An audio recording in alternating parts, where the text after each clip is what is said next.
గుంటూరు రైల్లో మహిళపై దారుణం చోటు చేసుకుంది. గుర్తు తెలియని వ్యక్తి రైల్లో మహిళపై అత్యాచారం చేసినట్లు కూడా తెలుస్తుంది. బ్రేకింగ్ న్యూస్ చూసే ముందు ఒక బిగ్ అప్డేట్ అయితే చూద్దాం.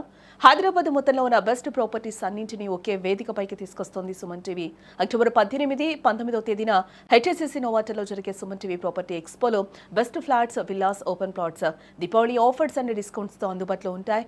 మీరు విజిట్ చేసి ప్రతి గంటకి ఒక గోల్డ్ కాయిన్ గెలుచుకునే ఛాన్స్ కూడా ఉంది. ఫ్యామిలీతో రండి, మీ డ్రీమ్ ప్రాపర్టీని సొంతం చేసుకోండి. ఇప్పుడు ఒక బ్రేకింగ్ న్యూస్ చూస్తున్నాం. ఇటీవల కాలంలో దేశంలో మన రాష్ట్రాల్లో మహిళలపై అత్యాచారాలు, దాడులు విపరీతంగా పెరిగిపోతూ ఉన్నాయి. ఒంటరిగా ఉన్న మహిళలను లక్ష్యంగా చేసుకుని మృగాళ్ళు రెచ్చిపోతూ ఉన్నారు.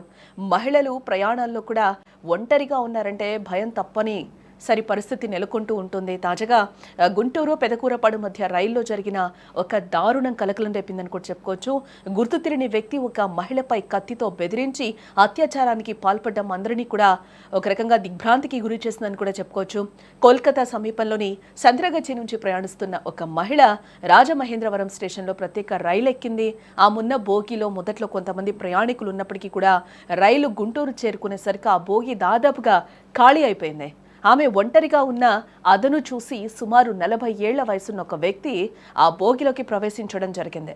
రన్నింగ్ రైల్లో ఎవరూ లేని సమయాన్ని ఆసరాగా చేసుకుని ఆ దుండగుడు తన వద్ద ఉన్న కత్తిని తీసి ఆ మహిళను ఒక్కసారిగా భయభ్రాంతులు గురిచేశాడు. కత్తి బెదిరింపులతో ఆమె దగ్గర ఉన్న హ్యాండ్ బ్యాగ్, సెల్ ఫోన్, డబ్బులు మొత్తం లాగేసుకున్నాడు. ఆ తర్వాత ఆమెపై దారుణంగా అత్యాచారానికి పాల్పడినట్లుగా తెలుస్తూ ఉంది. ఆ తర్వాత రైలు పెదకూరపాడు స్టేషన్కు చేరుకోగానే ఆ నిందితుడు హడావుడిగా దిగి పారిపోయినట్లుగా కూడా సమాచారం. ఈ దారుణ సంఘటనతో తీవ్రంగా గాయపడిన బాధిత మహిళ చర్లపల్లికి రాగానే సికింద్రాబాద్ జీఆర్పీ పోలీసులనైతే ఆశ్రయించి జరిగిన ఘోరాన్ని మొత్తం కూడా చెప్పడం జరిగింది.